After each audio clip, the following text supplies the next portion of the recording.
Bienvenidos a Pampeanidad Sur. El interior habla, esta propuesta en la televisión pública de todos los pampeanos que nos lleva a recorrer el sudeste de la provincia de La Pampa.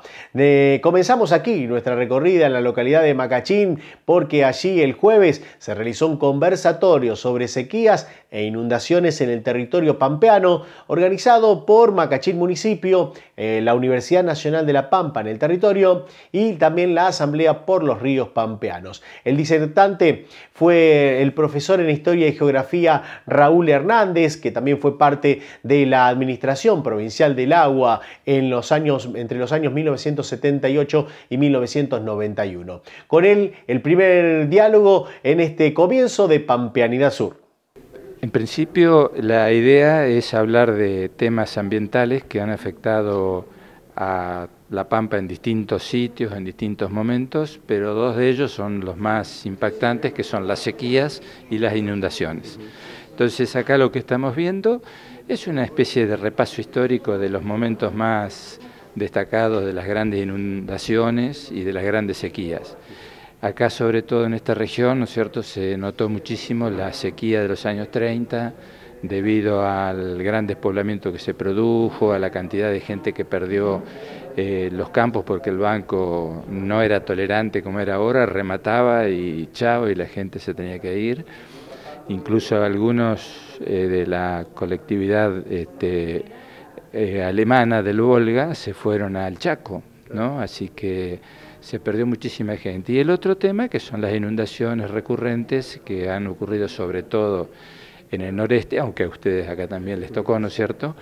Y es dar un poco de referencia sobre qué obras se han hecho, cuáles son las perspectivas y qué esperar en este mundo que está anunciando un cambio climático global, ¿no es cierto?, que va a repercutir, o ya está repercutiendo, de una manera u otra.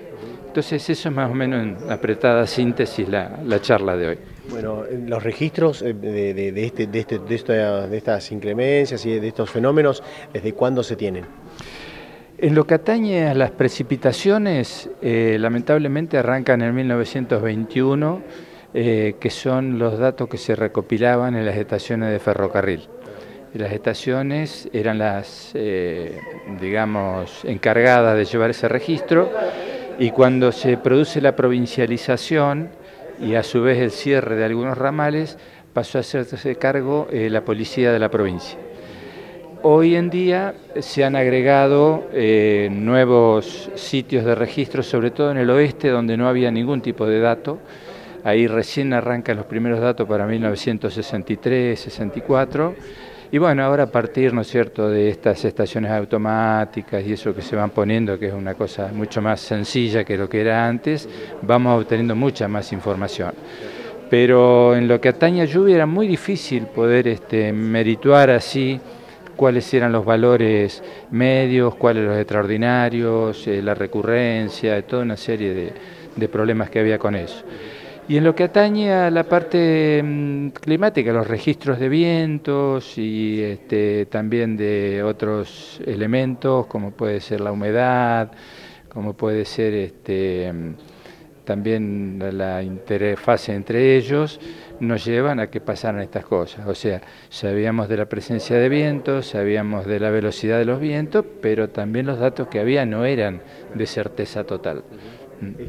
Estos datos, todo esto que ustedes van recopilando, ¿sirve para poder de alguna manera ver en qué momento quizás se puedan llegar a dar inundaciones o sequías? Es muy difícil prever. Si tenés en cuenta el Servicio Meteorológico Nacional, que es el organismo que se hace cargo de pronosticar, nunca te va a dar un pronóstico certero de más de 3 o 4 días. Ya después son tendencias, y a medida que se prolonga en el tiempo, ¿no es cierto?, la posibilidad de que tengas una dispersión cada vez más amplia hace que sea muy difícil.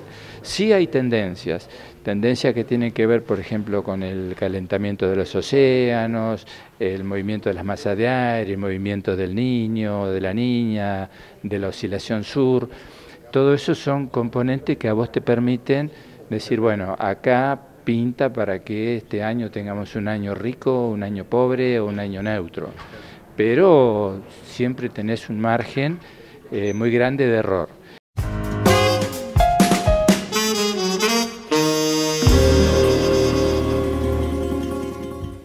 Seguimos en este conversatorio y tiene que ver ahora con parte de la organización de quienes estuvo también como moderadora de este conversatorio. Estamos hablando de Pamela Prats, que hoy forma parte de la Secretaría de Recursos Hídricos de la provincia y también es docente en la Facultad de Ciencias Exactas y Naturales. Con ella también dialogamos aquí en Pampeanía Sur, que pertenece a la Cátedra Libre Extracurricular de los Recursos Hídricos Pampeanos, que es de la Universidad Nacional de La Pampa. ¿Sí? Estamos en sede de su territorio, una de las sedes de la universidad, y a través de la cátedra hacemos este recorrido en distintas localidades, en distintos encuentros durante el año, donde abordamos temas vinculados a la temática hídrica pampeana y en general global también, ¿no?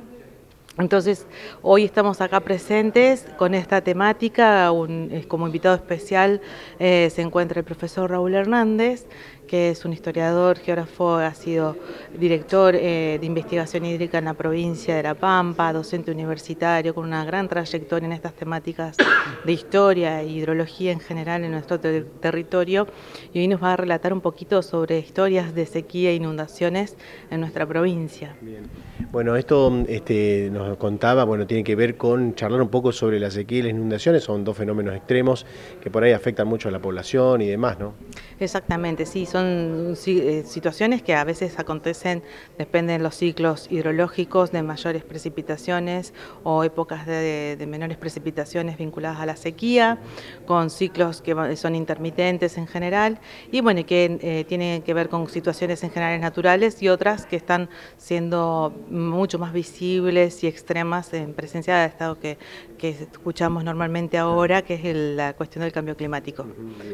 Bueno, esto es importante sobre todo para la gente del campo, gente que está en la parte de emergencias, bueno, para gente que obviamente tienen algunos puntos, digamos, que son difíciles por ahí de llevar con estas situaciones climáticas, ¿no? Digo, porque tienen que trabajar o tienen en el campo, por ejemplo, es importante. Claro, sí, generalmente estas situaciones extremas nos interpelan, nos posicionan en un lugar y decimos qué hacemos, cómo lo resolvemos, ¿no?